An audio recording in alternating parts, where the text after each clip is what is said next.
We had a crazy event in Orlando. Can't stop, addicted to the shindig. Chop top, it says I'm gonna win big. Choose not to like of imitation. Just get us into the reservation. Deep funk the pistol that you pay for. This pump the feeling that you stay for. In time, I want to be your best friend. Eastside love is living on the west end. Knocked out before you better come to.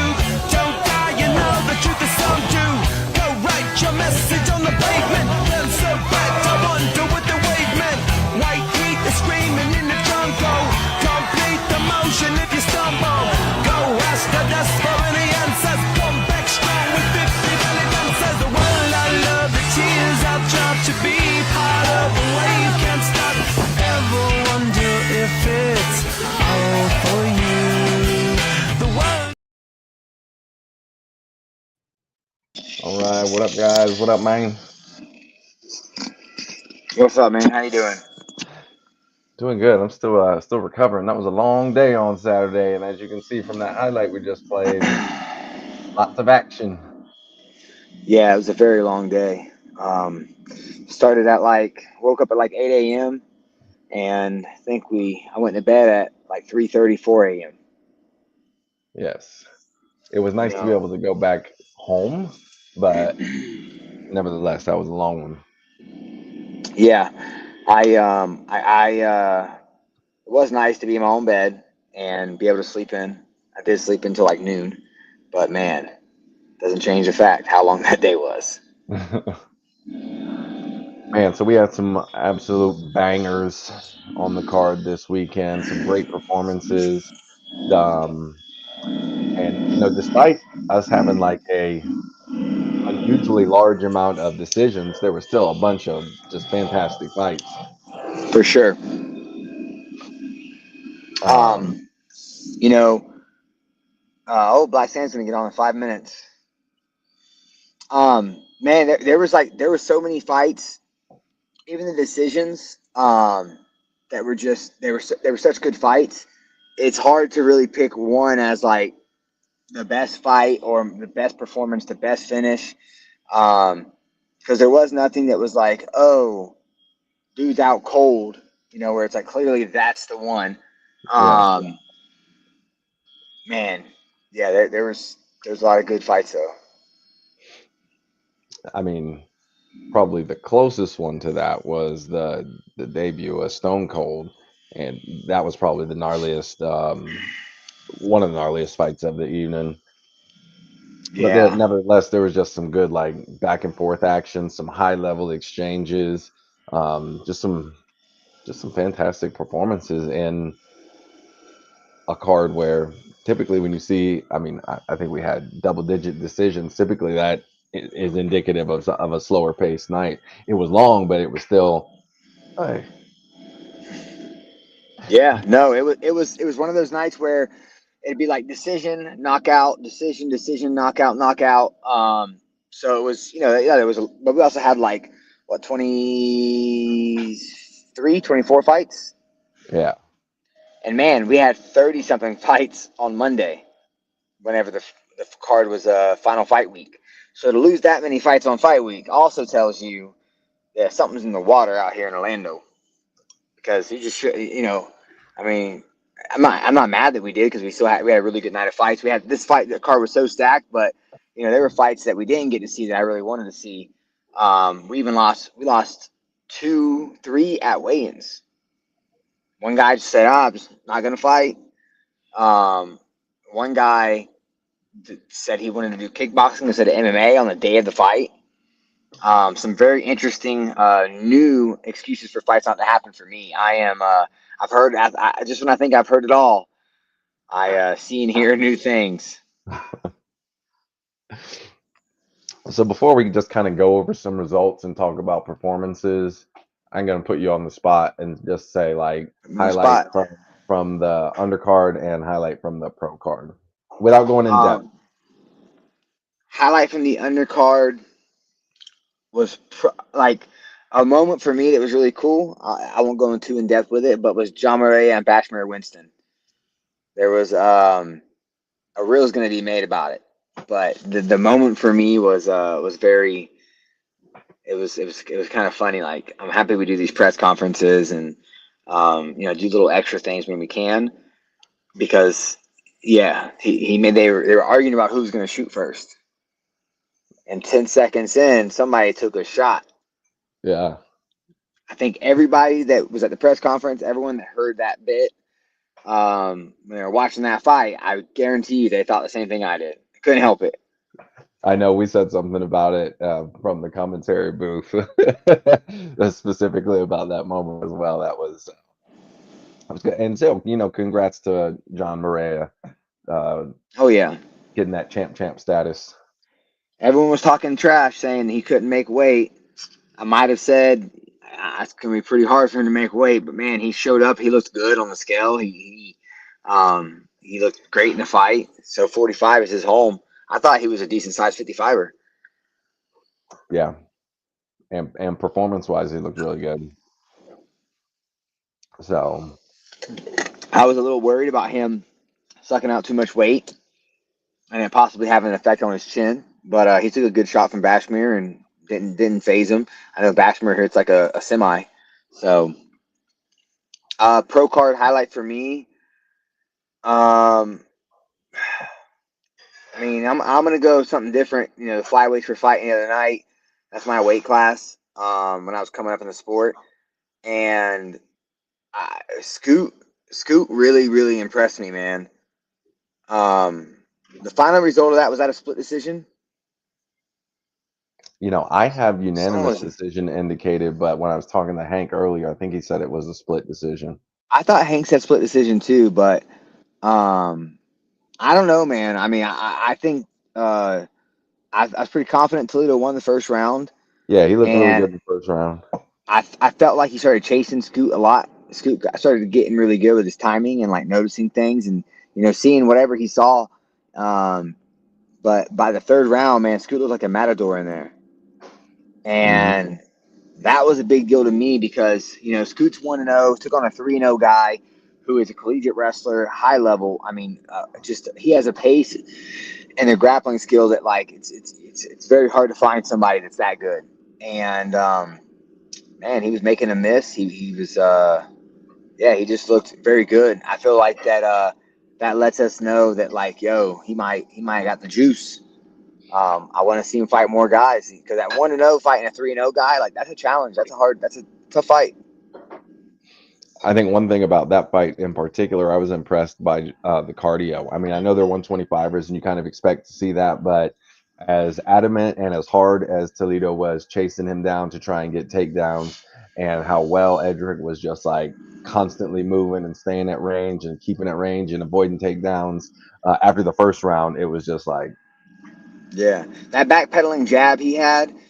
I do wish he would have set down on his shots some more and added some combos, but I get, he's 1-0 as a pro. Like he's gonna be able to add to that arsenal that he already has. We watched him get better. He was our 25 champ down in South Florida. He beat some really tough dudes down there.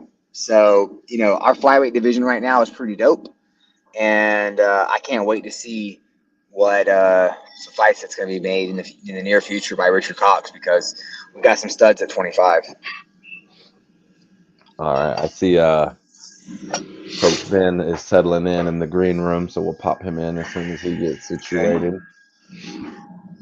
And we clean lens.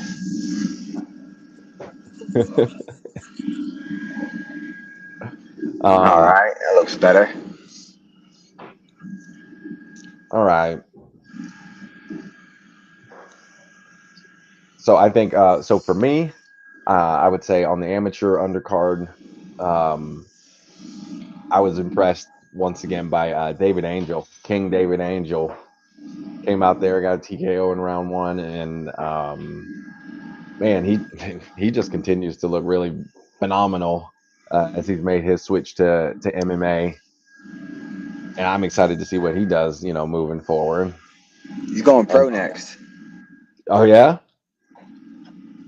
Yep. wow.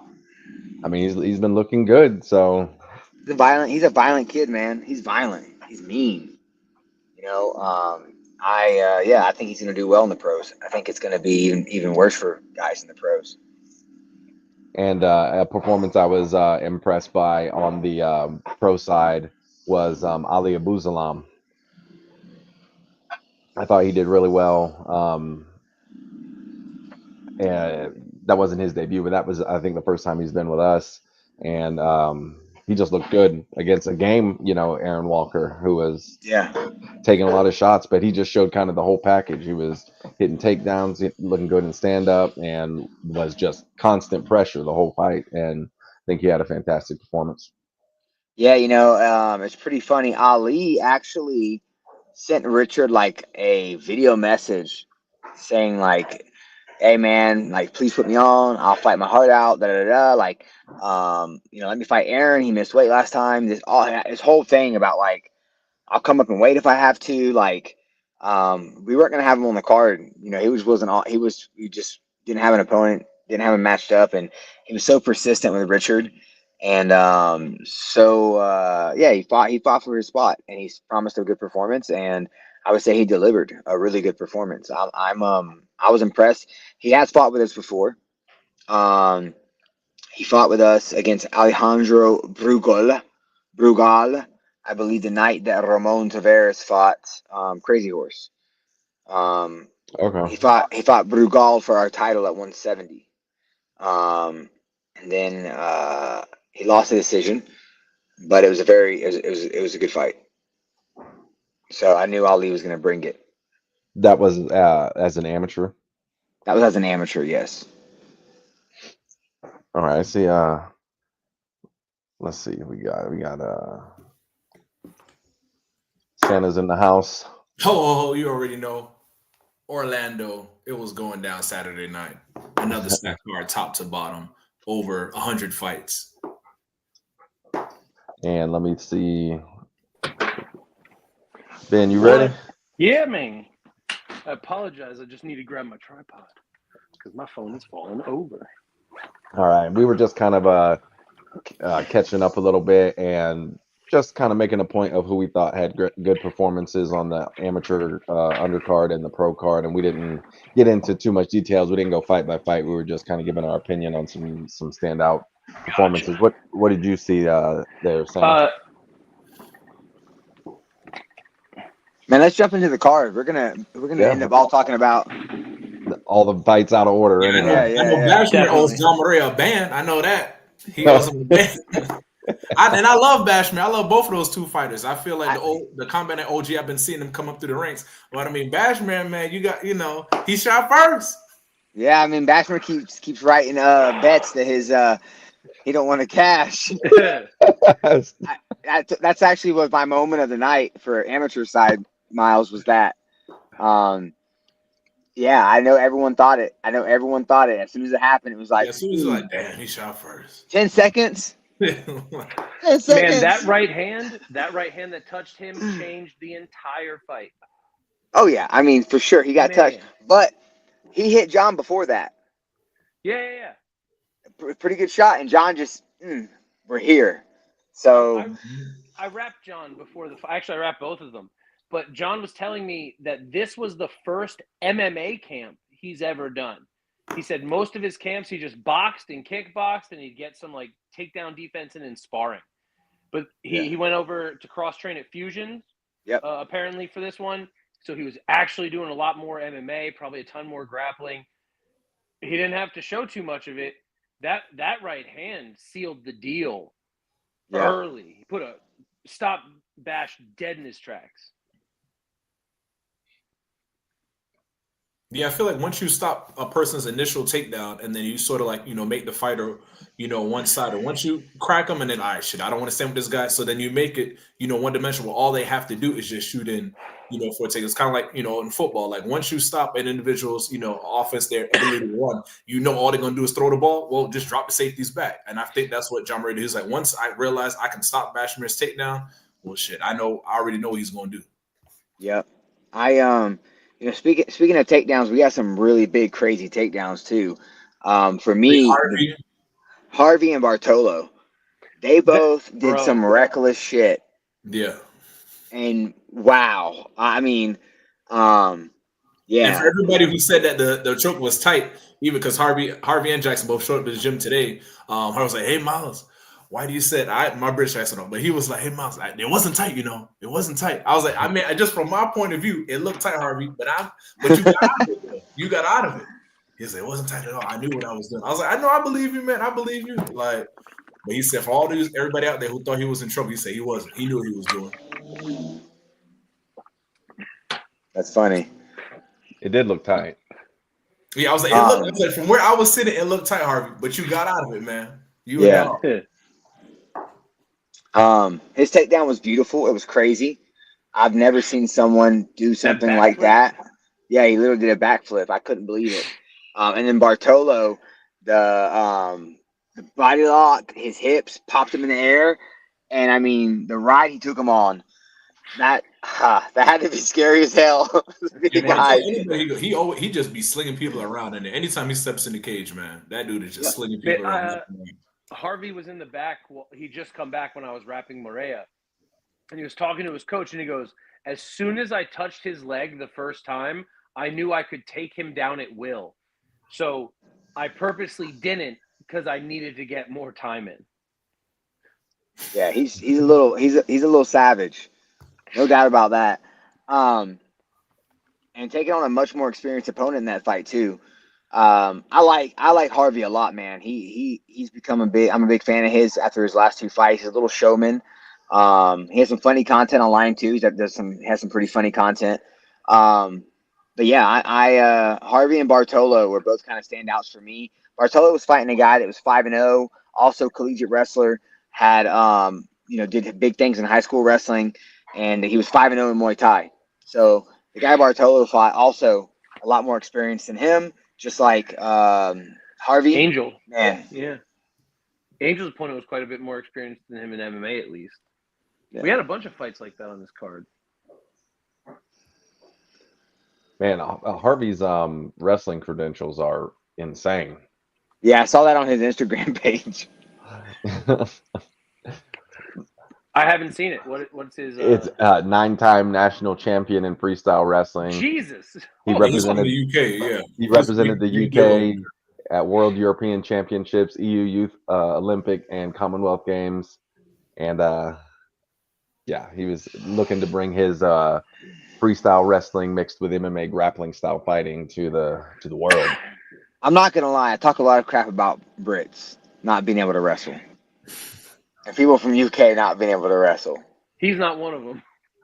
But Harvey can wrestle. Okay, not only can he wrestle, you got guys like Yoel Romero who wrestle and did a lot of freestyle. And in freestyle, it's not. Yeah, you want to control your opponent, but it's not as important as it is in MMA. And the control that him and Bartolo had in their fights while they're wrestling their opponents, they are exhausting them. They are putting all their weight on them. They are working smart in positions and wrestling, not trying to just manhandle stuff. Like everyone saw the throw from Bartolo. He used his hips so well and used the momentum from that for the big slam. These guys are scary fights for anybody. And they have the conditioning, they have the cardio. Man, Bartolo is going to be hard pressed to get fights real soon. I think Harvey too. Harvey was completely broken down, extended on a single leg, and walked up to a double or to a high crotch, and then it was double, and did a backflip with him. Yeah. What? Who does that? Who does? Yeah, I think both guys, but I think they'll both do well. I think they'll fight tougher. They'll fight tougher opponents. I think they're both up for the challenge. They kind of have to. Yeah. That pedigree is just too crazy. Have you guys talked about Jonathan Arcia? Nothing. He was in the opening fight. He fought Jeffrey Acosta. Bro, Arcia is an explosive, powerful young man. Yeah. His combination, he was throwing hooks like Raymond Deckers and following them up with tornado kicks. I know. And the fact that he kept it up. He kept it up real heavy for the first round and a half, died off a little bit, but came back with it in the third. Dude, he was ferocious. Yeah. 17? Really? That's a I think he was 17. 17-year-old. I feel like someone told me he was 17. No, he's on 20. on the info sheet. Okay, well, 20 to have that kind of skill striking is kind I of crazy know. too. That was wild. Man, shout to Antonio Ramos. Good striking as well. Yeah, him Man, another jumper he kid. looked He got great. shout out to his translator Edgar Soto, who's an undefeated kickboxer too in there. Yeah. Man, his right leg was dangerous. Yep. He knocked Langford down with a kick he blocked. Was that fight at 45? Yeah. Yeah, Yeah, 145. I think Arcea originally wanted 145. Really? And he ended up fighting up to 165 because that was the only opponent we could get him. It was like a That's short shocking. notice thing. He's big. I want to say he wanted. I gotta do some research. Man, Arcia was big. That's surprising. Yeah, Ramos has that like incredibly explosive, flying all over the ring, jump kicking, everything Yeah. style. It was really cool to see.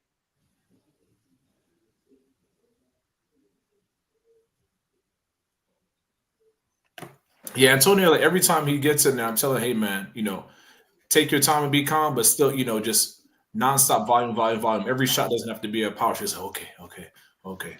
Because in the gym, man, just like how you see him there in the cage fight on fight day, that's exactly how he is, there in the gym.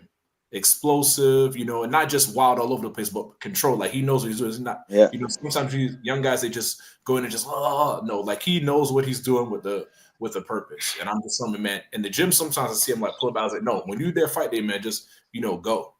Very calm and composed too. He did a good job against Langford. That guy was coming slinging heat, so he did a very good job at keeping the range and being smart. Good hand placement, posting too. He's doing a lot of good stuff. Yeah. What else on the amateur side? Man, Dylan Sawyer and Chris Ward was a hell of a fight too. Yes, that fight was crazy. Cracking. That Sawyer fight was crazy. Man, he kept that super low, wide base. And, Ward never took advantage of the leg kicks, but Sawyer was throwing hellacious hooks at Ward. And really, told the tale of the fight. Hit him with a good one in the first. Would have knocked him down if the cage wasn't in the way. And a second one that started that whole stumble and bum rush into the guillotine. Yeah. I mean, Ward hit Sawyer too, and Sawyer, it didn't seem to. I mean, it looked impactful, but it did not seem to hurt, bother him. He was bleeding. Yeah, he was still coming forward though. It didn't slow him down. Yeah, not at all. But I think that's kind of experience based. He'd been in the trenches. 6-0 in kickboxing, 0-2 in MMA. That's 8 fights. That's a lot. And his opponent only had 3 MMA fights. Yeah, I want to talk about some things that happened behind the scenes. Okay. We had a lot of weird first things happen. Like, we had one fight fall apart at the fights because the kid's girlfriend broke up with him or something along those lines. Yeah, that was supposed to be Christian's opponent, man. I know Christian, man. He'd been preparing. He'd been taking my jungle fit classes. Like, Coach, man, I want to get shit. Coach, man. Like, I'm gonna do it. And I was like, all right, man. I was looking forward to seeing him fight. And then his opponent. And it's not even like the week of is one thing. You're cutting weight Monday, Tuesday, whatever. But the day of, the morning of, man, like I'm just. How did you wait?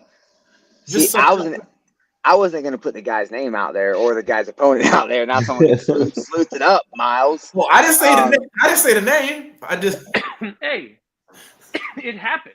It's real life. The fight card's out there, so. But yeah, I've never heard that before. That's crazy to me. Like, crazy. I get it if someone was in a wreck and you got to go to the hospital, and okay, there's situations where okay, that's cool, but in my head it's like, yo, I didn't do all this work not to fight. Yeah, exactly. Especially with some girl. I imagine my opponent is my girlfriend. Like, I'm gonna let my girl. I'm gonna let the girl who just broke up with me keep me from. Nah. Then there was a mishap where one of the fighters gets kickboxing gloves, one of the fighters get MMA gloves, and the fighter who got kickboxing gloves just said, "I'm not doing MMA with that guy." Just decided he's not doing MMA. We have like a dozen messages MMA, MMA, MMA. What do you mean?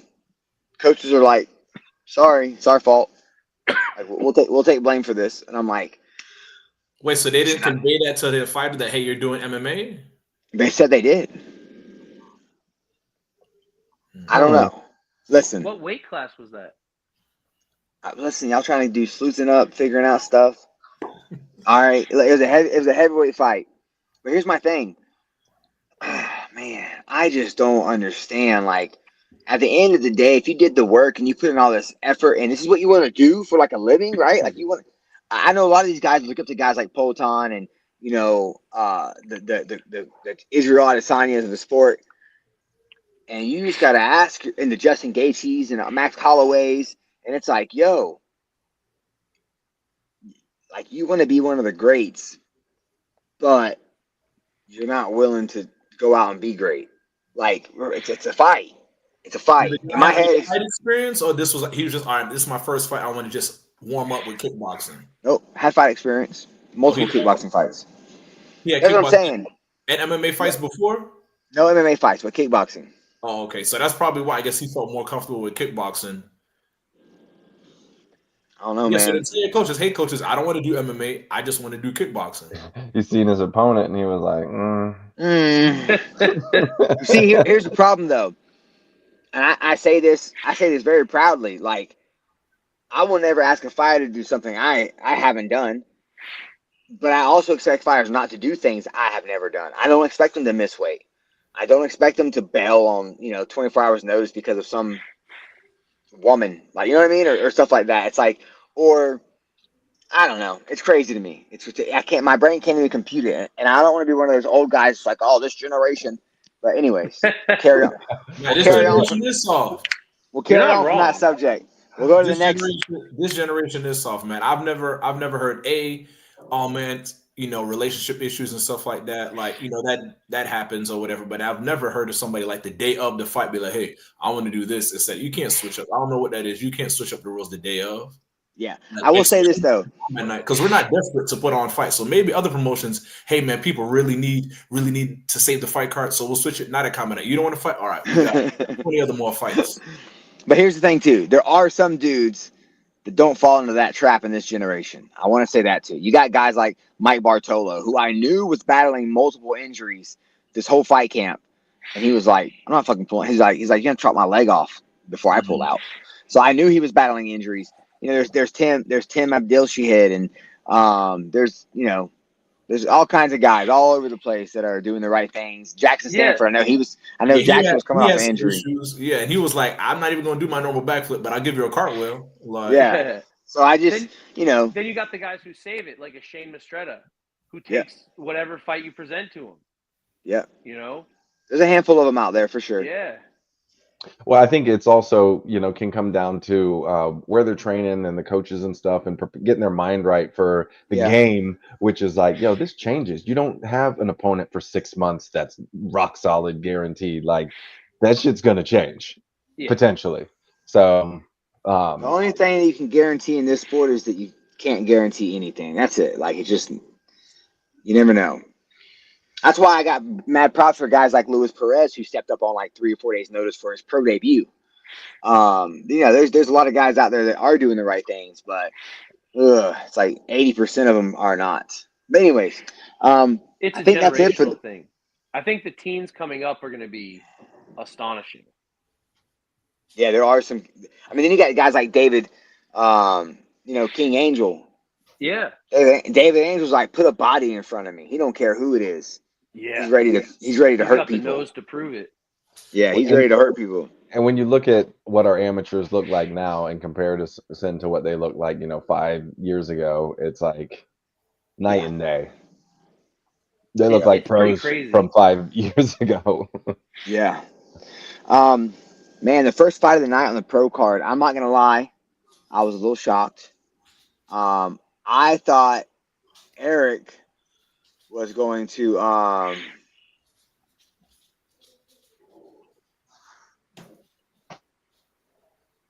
yeah, he said I'm sorry, I was reading the comment.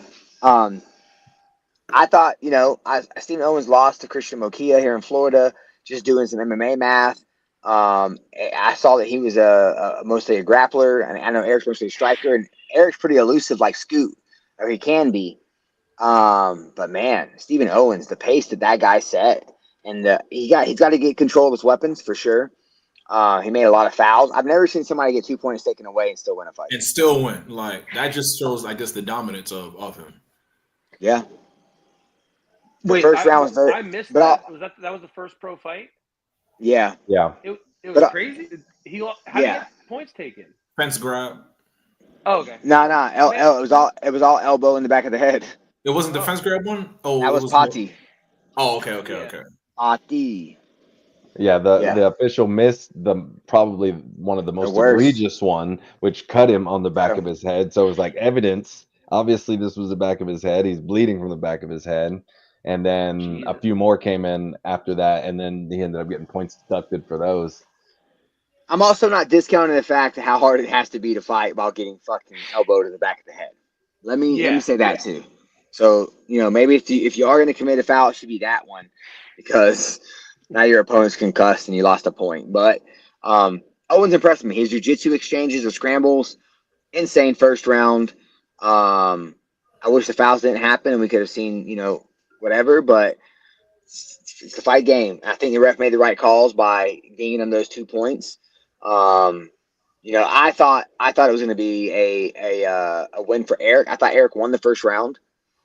And then the last 2 rounds were draws. So I thought Eric was going to win by just the sheer fact that he won the first round. But the judges didn't see it that way. The judges thought Steven won the first round. So, But it was a great fight. And there was some super high level grappling exchanges in that. And Gary Big Dreamin' was relentless with his submission attempts and transitions. And Yes. It was just impressive. Very impressed. Ali Abazulam and Aaron Walker. That was So this fight was supposed to fight. happen. Yeah, this fight was supposed to happen in June.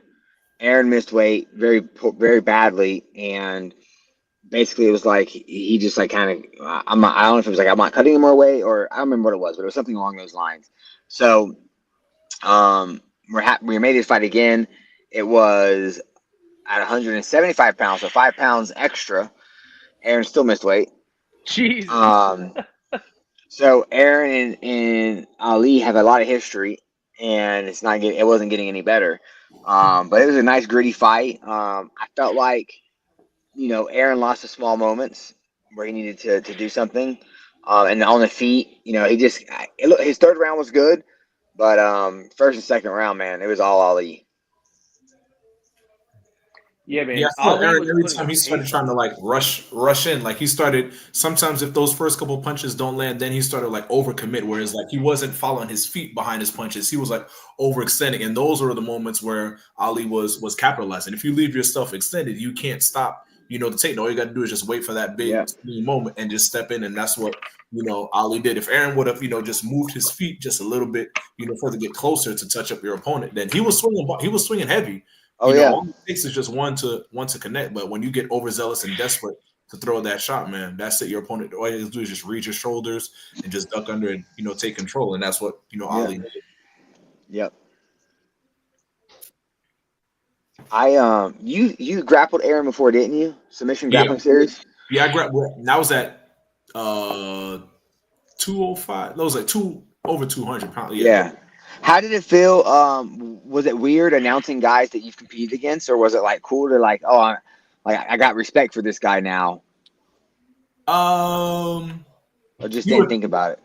Yeah, no, you would. I mean, I think I've been doing ring announcer like for 2 years now, and just being around just the combat and just fights in Orlando and stuff like that. So it's been a minute since I've been out of the competition game, I guess you could say. So maybe if it was like, all right, I fought Val January and then now I got announced in February, then I might have been kind of salty. But now that was like, that was before my last daughter was born. I have 3 kids now, so that's now it's cool. Anybody that's fought against me, I want them to win, so I can be like, hey, you know what, that guy there, he's only to beat me, and he's in the UFC now. So, like, anytime that if I lose, I'm like, come on, man, I want you. You don't realize I'm like the opposite. Some people might get salty. I want to lose. No, I'll be like, you see that guy there? I'm at Ale House or something like that. Yeah, I fought him before. Like, so I'm Yeah, like, come on. yeah. I want guys that beat me to for sure keep winning. Go be the world champ, so I can show everybody my first round with you and how good I looked.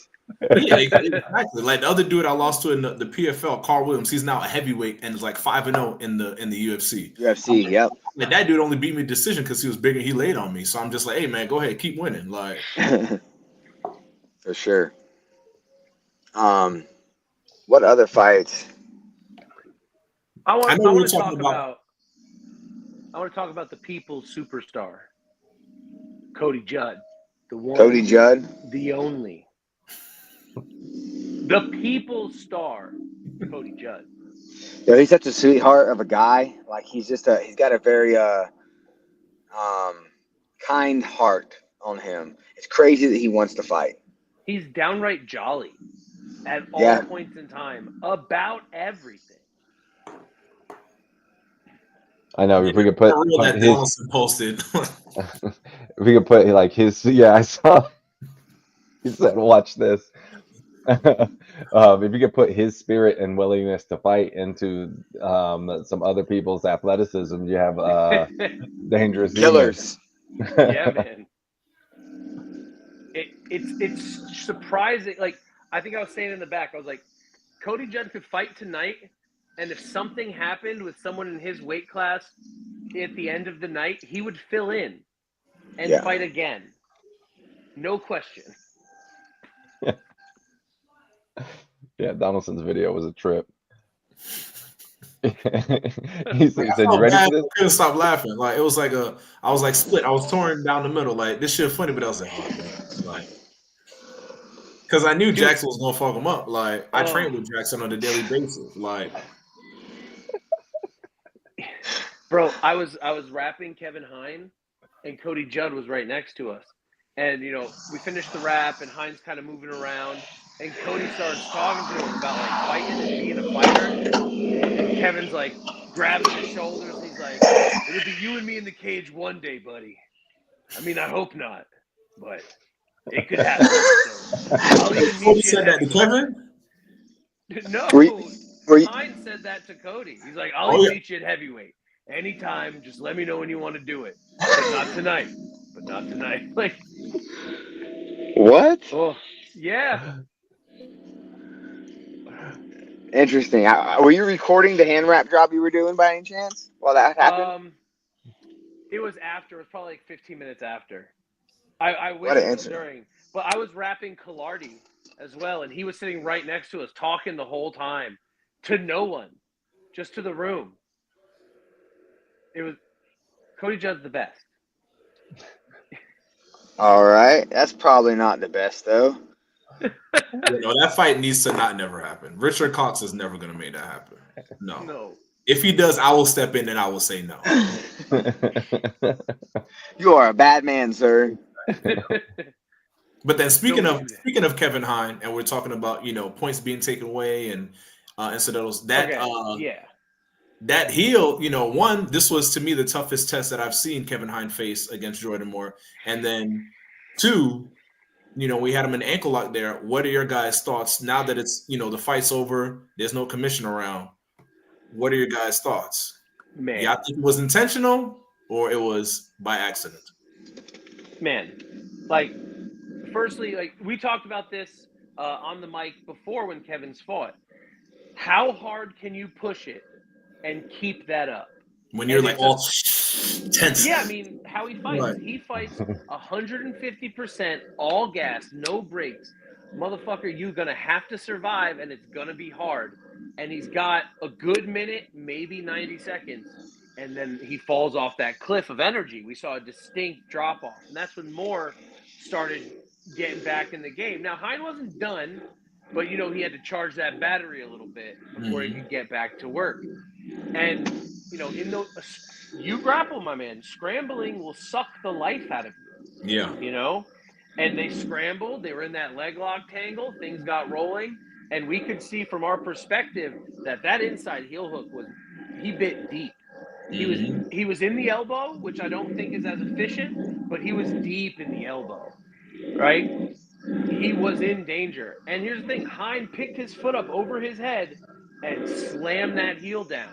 Not once, but twice. He From my went perspective, slam and then I said it was on stomp. purpose. I Yeah, don't he think it went. was by accident. Like, The Yes. only way it's by accident is if you're foot pummeling, you're trying to get inside, you're trying to kick the elbow off. But dog, this was coming from the top. It was straight up pride rules. there was no pummeling. It's not he tried to dig his toes, his other foot in and Yeah. come underneath it, or even just like frame off and and push on his jaw on his neck. I would even take that if you just put your heel in your opponent's throat and try to push off. Yeah. But the way you bring it 12-6 like an elbow with the heel, like that was Man. definitely intentional. Like I think that Kevin Heim brought the expected 90 seconds of absolute fury and chaos. And after that, whenever we started to see that kind of taper in energy, because Jordan Moore wore it well. He got into Jordan was a some, dog, man. He took it like a champ. yeah, he got into, he was able to tie him up, and he ate a little leather while he was tying him up, but was just like, surviving the storm.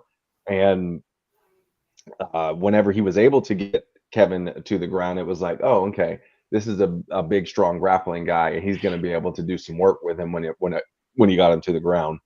And like you said, Ben, that bite on that heel hook was deep, and he was thrashing and kicking to get out of it, but those were very intentional, targeted strikes.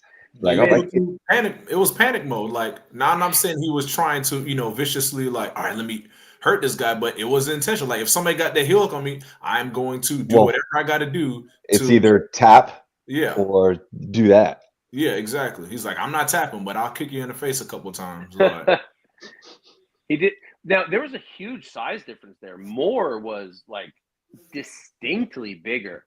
Mhm. I know Hein told me in the back he only walks about 10 or 12 pounds overweight.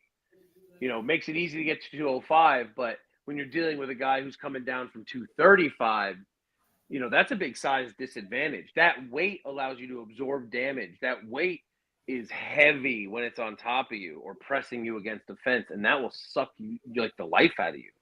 I think that was a big difference in the opponent that he faced in Jordan Moore versus who he faced previously. Mhm. Where with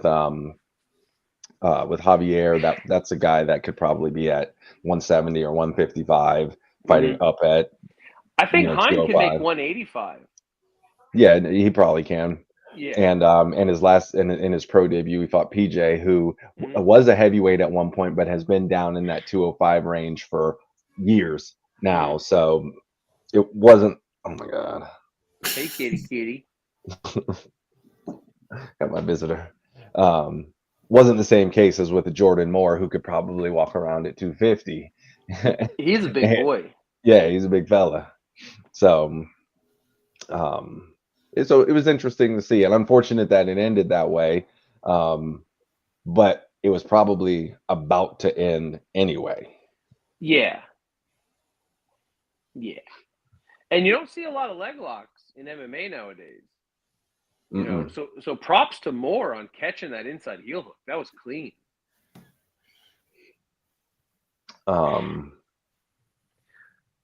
Stephanie. Hold on, I had you muted, man. There was lots of Tesla noises coming from you. Sorry. I think those were intentional strikes. And technically the rule reads, if you throw an intentional illegal strike while in a submission hold, it is deemed a tap. So if you're in a submission and you commit a foul. They were like, oh, we didn't, the head commission guy, he was like, well, it's up to, he was saying that it didn't seem intentional. It's up to the refs, the refs call. I was like, from my angle, it didn't look intentional to me, but hey. Yeah. And that is, that appears to be the referee called that as a not a legal foul. That it was just like in the middle of like a tussle or a grappling exchange. I was like, I don't know, man. It looked like a chop, two in a row. Yeah, it was like a heel smash, like a Gracie heel smash. It wasn't a kick. Yeah, because to me, if you're gonna say that wasn't intentional, then well, you know what?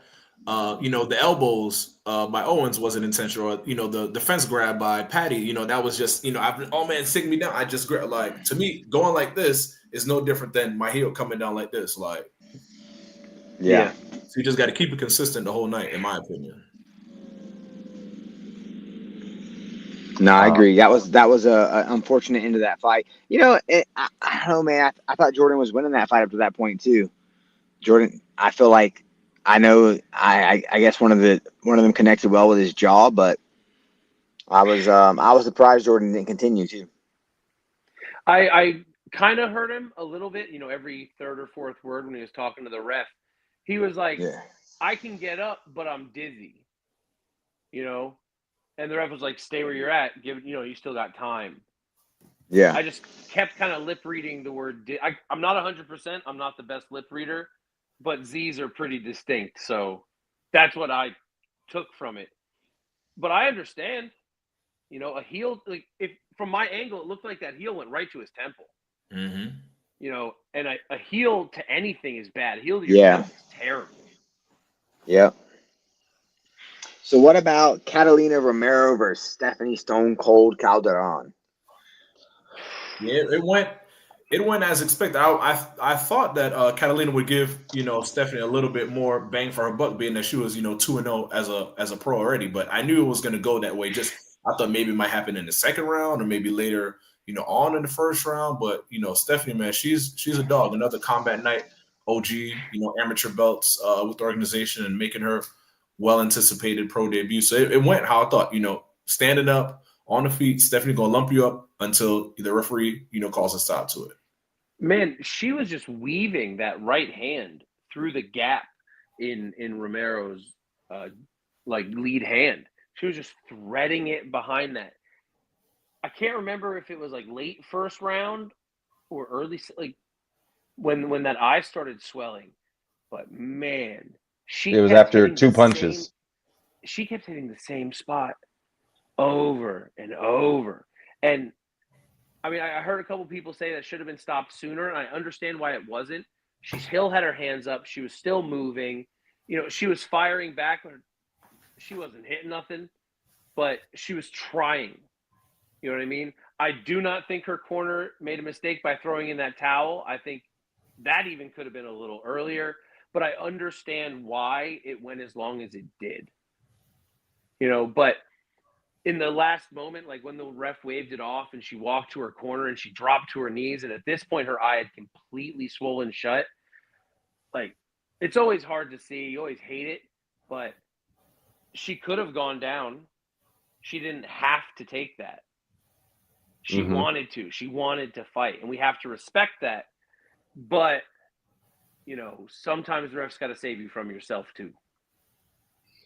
Yeah, I think it's the this was a pro fight. This wasn't an amateur fight, and so you let him go a little bit longer, especially from the point of view of like she was still standing up, and she had her guard up, and it was just the accuracy of Calderon, shooting around that guard and landing like it was like had a laser beacon on that same point on her eye. It stayed within like this little circle.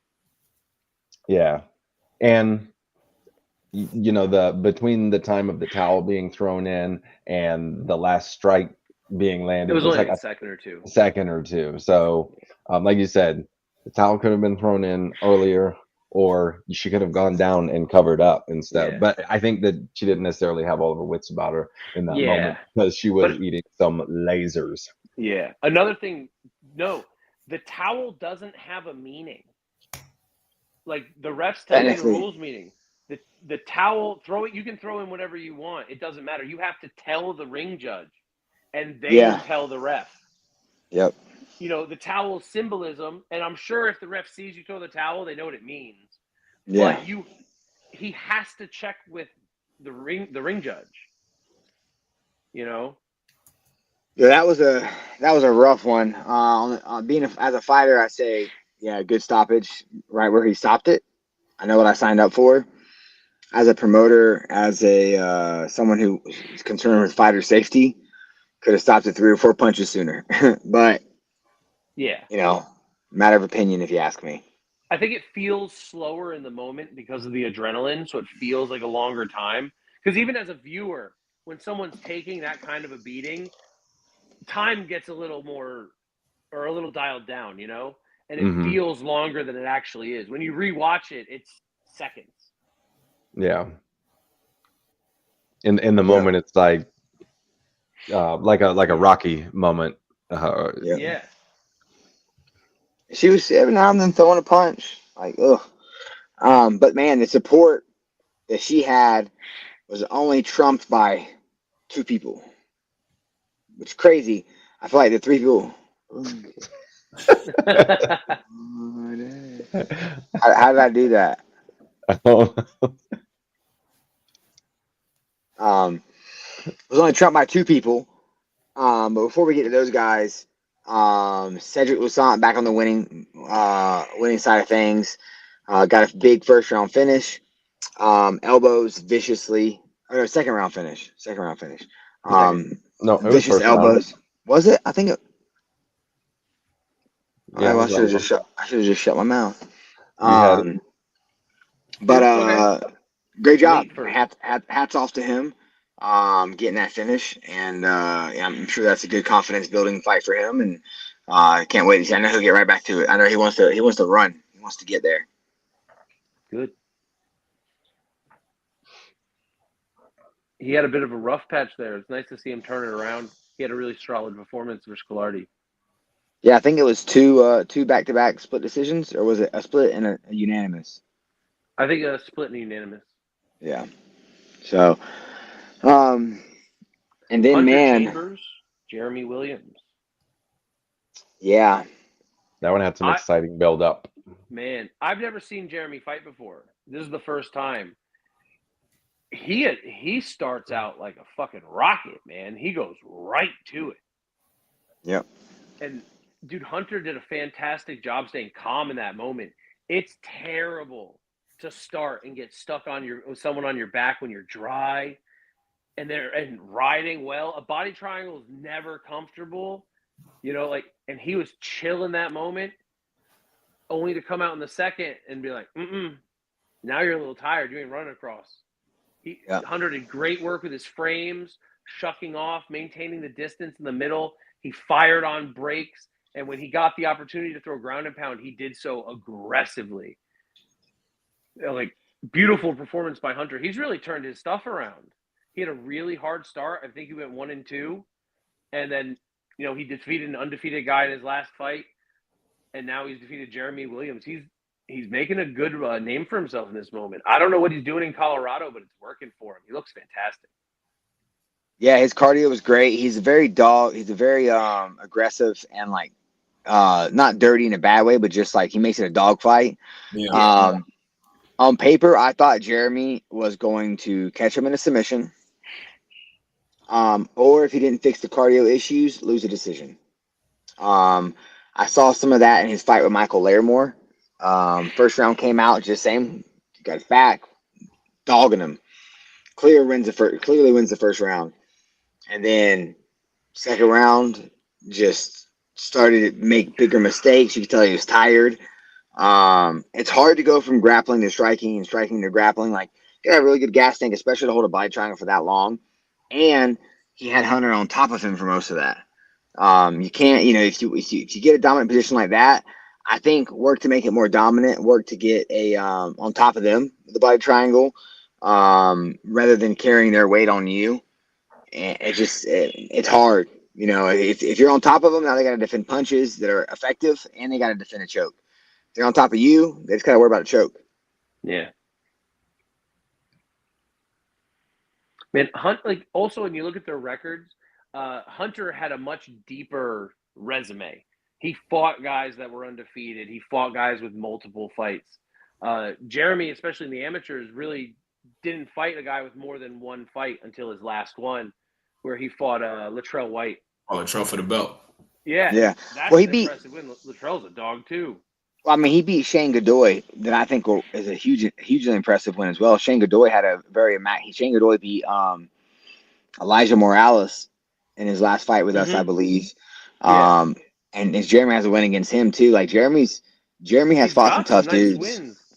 Like I'm saying, but record. Like when you just look at the numbers, like at the time that he fought them, these were guys that turned out to be very good. But at the time, yeah, they were both early on, kind of thing. gotcha. I'm just saying, like Hunter went further down the pipe a little earlier.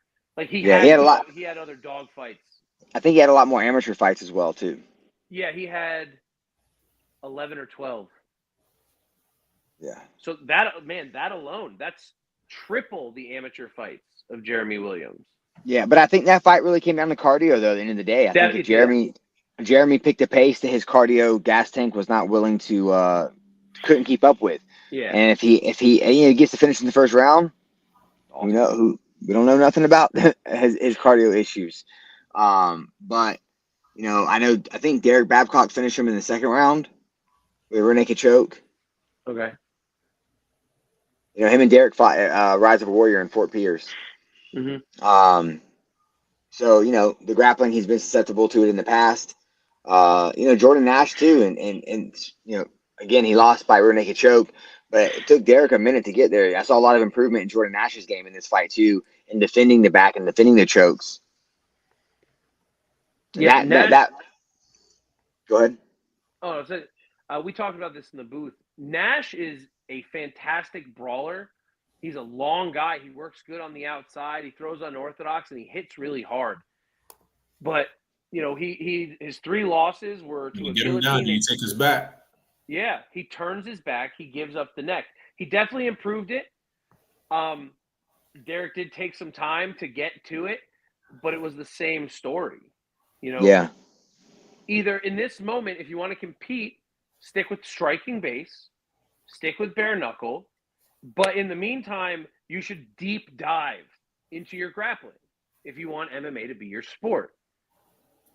Like, you have to have, like, a good blue belt, new average purple belt minimum to be competitive on a higher scale.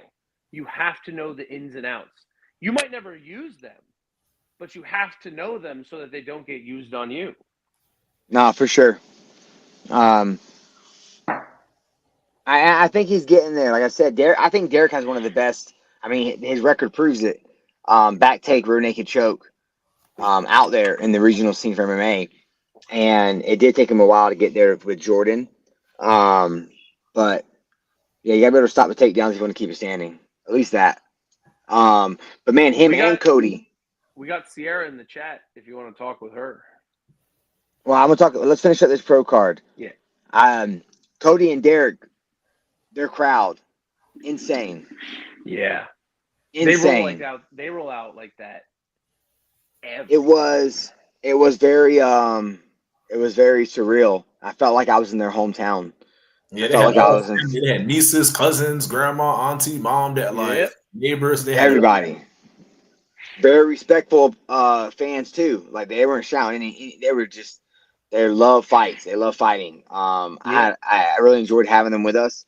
And both Derek and Cody, I feel like showed an evolution of their games and showed improvements.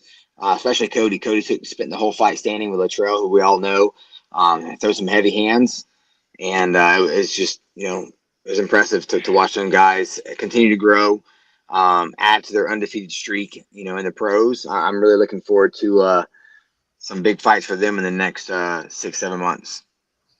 Yeah, Cody looked really good. I think his striking was slick. Yeah, his kicks look great. He was just able to keep the distance and just pick and pop and stay on his skates. And Latrell wants to mix it up. Like he was trying to close the distance, and he couldn't get anywhere. He just couldn't get anywhere. Yeah, he got caught in that game of chasing him, and Cody was being so elusive. Now a couple times Cody did dip his head hard and get hit with a big head kick, but he had high guard and was being mindful of his hands. But yeah, it was a masterclass of the movement. The cool thing with his hands, the little praying mantis thing he was doing, was dope. Man, and it shows a ton of he was maturity. doing all that going backwards too. Like as Latrell was trying to chase him down, Cody was just auto over the cage, backwards, bomb, bomb, bomb, piecing him up, bomb, bomb, bomb. Like, man, fighting a fight like that shows a ton of maturity in Cody Cook. He's willing to back up, create range, not be in this dogfight that fans might want to see, because that's Yeah, what he we're definitely used didn't give to through the give into culture. the crowd and to the Yeah, pressure, like just stand in the center, let's bang. No, he's like he smart fought about like it. a professional. He had a game plan. He worked something out. It was working. He was executing, and he didn't get too excited or too hyped up or too crazy to lose his ground. He took some extreme moments. He had 3 or 4 flying knees followed by overhand hook combinations, 2 of which landed really clean. You know, he had some really explosive takedowns, but he knew he was longer and more controlled than Latrell. And Latrell was powerful in big hooks and overhands at medium close range. And he just never let him get there. Even at times doing the uncouth thing of breaking out and straight up running. Yeah. You Yeah, know, every once in a while, not, Latrell would gain the distance and get close, and he would yep, just like gets fluid, and then Coda's like, nah, just let me just reset, take a big step juke, out. cut Yeah. out. You know, it doesn't look good, but when you take 3 steps, stop, teep him in the face, you're just getting back to a place that you're controlling. It's okay. You know, he showed really, really good maturity. He didn't rush in anything, and he just took control of the gap between the two of them. And man, Latrell couldn't even get in his yard. Yeah, he owned it. Yeah, then now that puts what Coda Cook, he's what now 4-0. Yeah. Yeah. Yeah, so it's now like, all right, so now who does he, fight next? Who's willing to step after knows? somebody's, seeing a fight like that? It's like, okay, man, like he just beat Latrell, who's a dog, and now he's 4-0. It's like, so now he's trying to find the right opponent. I mean, Cody. I'd like to see him maybe fight. This the true test that it seems like over the past of 2024 and 2023 is like in the 35. I was like, all right, put a veteran like Jensen DeJour, like put up against that. Like, don't worry about Jensen's record, but if you want to truly, test yourself as an up and comer, fight him. Yeah, he has a ton of experience. He's been beaten quite a bit, and he's also knocked dudes clean the fuck out more than once. You know, Actually, I'm fixing to make a reel for Ginseng of all his finishes, and just like I want to have him talk in the beginning, like I'm 44 years old, I'm 42 years old, and then bam, bam, That's bam. the craziest part. He's built like a 25-year-old. It's insane. I'm so jealous. Yeah, well, he's out there training every day with those guys over there at Fight Sports Deerfield Beach. So when you're in the gym every day, no. He is a genetic freak. Yeah. No one looks like that at 44. Are He you takes kidding? care of himself. He takes care of himself for sure too. Like he's. I mean, you have to. He's eating the right things. He's training. He's like but he's still a national treasure. That guy's a treasure right there. Like him as a human being too. You know what I mean? Like he's just a good dude. Got a lot of these young guys coming up under his tutelage that are doing really well. Scoot being one of them who fought Toledo, we talked about earlier. I would like to see him and Cody. I think we tried to make that happen, and then Cody got hurt at one point. And then I think Cody ended up fighting Pavo, which is another undefeated guy that he beat. I think Ginseng is like 4-0 in his last 4 with us, or maybe he's 4-1, 5-1, Something like that. I don't know. I wish he had Fight Sports Deerfield and us when he was 21 and 22, and was taking fights he shouldn't have been taking like early in his career. Mm-hmm. Bye. And that's that for him. I think that was a mistake. Well. So we talked about Jordan Nash and Babcock. So then the main event, Jonathan Patti and Valentin Woodburn. A slower pace than one would hope with Val's, reputation and just knocking fools out. You kind of hope for the fireworks, but Patti is very experienced, and very dangerous.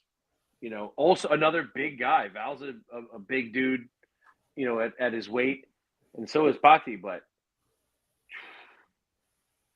it was a much more calculated effort than I am used to seeing out of Val. Yeah, I think so. I think both of those guys are hunting, trying to. I think Patti was on the contender, and he's still sniffing around trying to get another look, and so is Val. And so it was a very calculated approach from a couple of guys that, you know, have a Yeah, lot to lose. you're on the brink. It's hard. But what I'm learning with Sham, what we're hearing from these 1% organizations are good wins are great, but we want finishes. We'd rather you fight a guy who has that 50-50-ish record, or like, you know, a 9-7 kind of, you know, 6-3-ish guy versus the undefeated, but we want you to finish. We want to know you can finish. Yeah. It's more and more about the show. Finishes way more than unanimous decisions. No, I definitely think you're right about that. And at the same time, you know, at what risk? Yeah.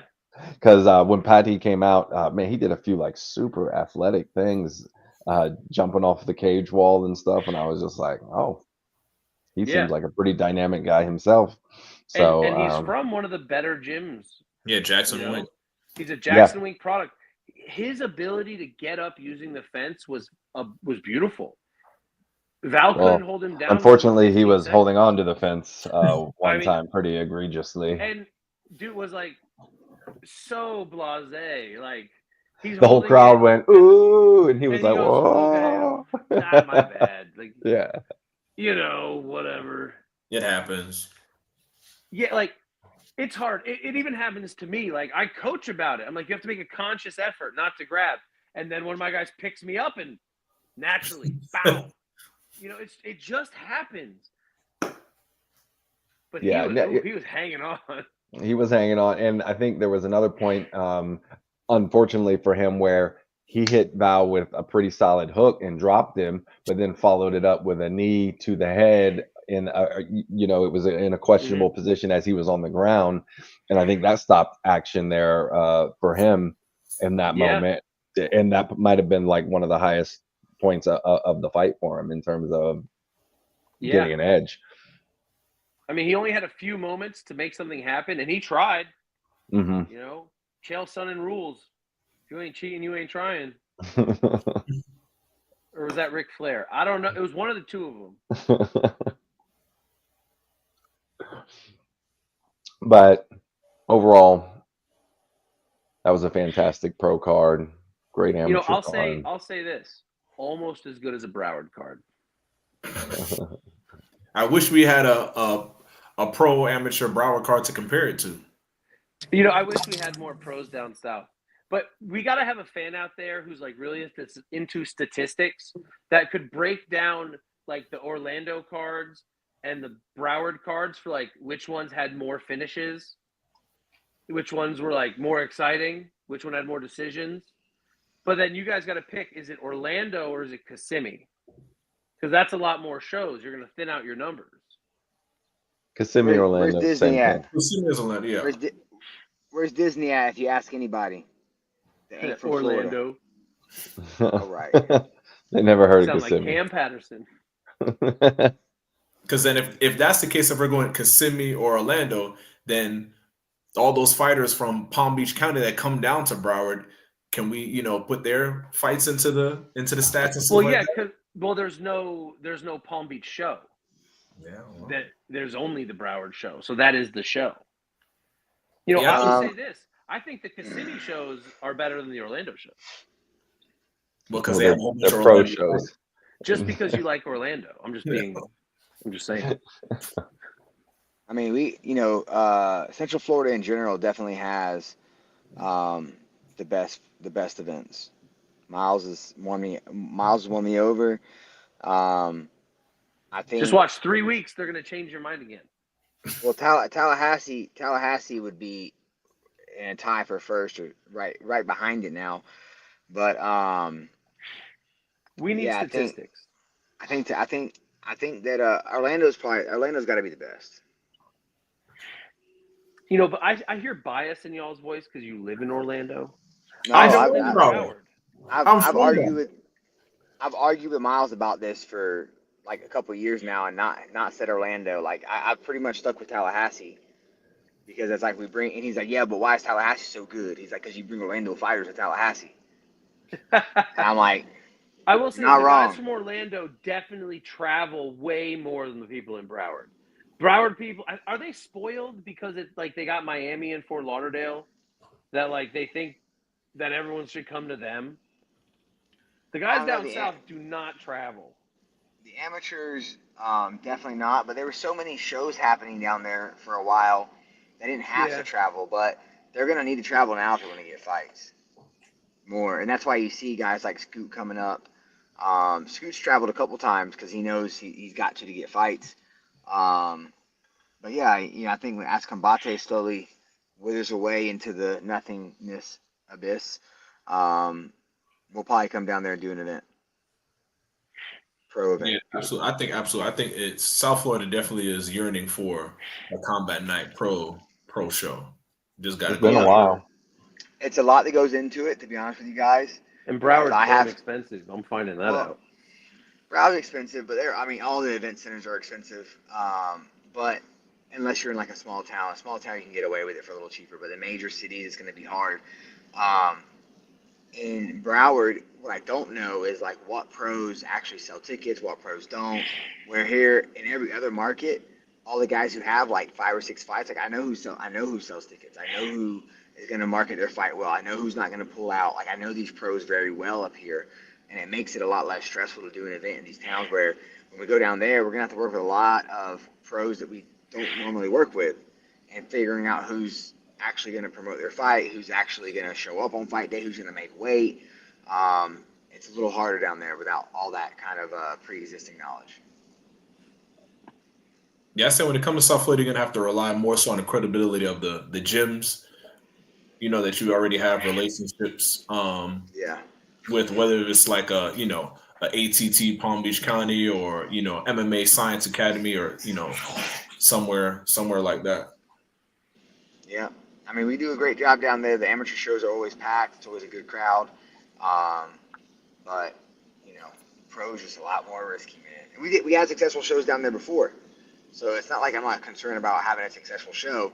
But it's like with all the shows that were down there at one point in time, it made no sense to be down there. You had Titan FC, Combate, Eagle FC, and on any given day, one of these promotions would ask somebody to fight for them on 2 weeks' notice for $2,000. Yeah.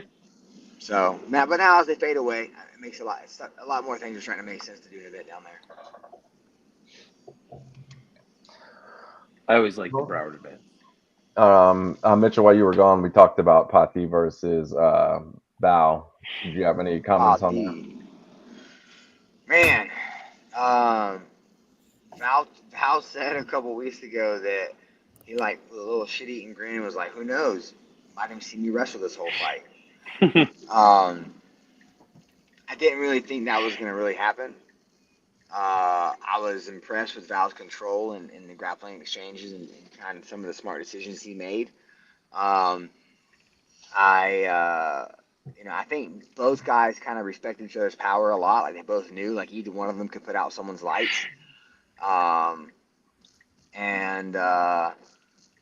mean, happy to see Val back on the winning track, and it wasn't against an easy opponent either. He took on a tough opponent for his first fight out of the UFC.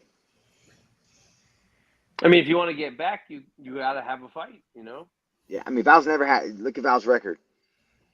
I mean, Val ain't never had an easy fight. Yeah.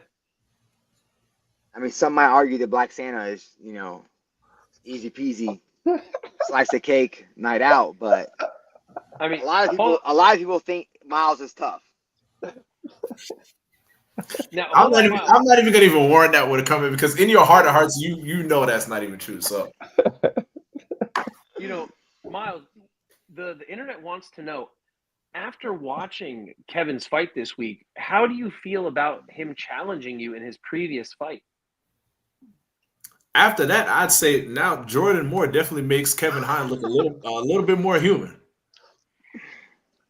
Because to be honest, I'd say that's a DQ, and now Kevin Hine in my eyes is no longer undefeated. He's 1-1.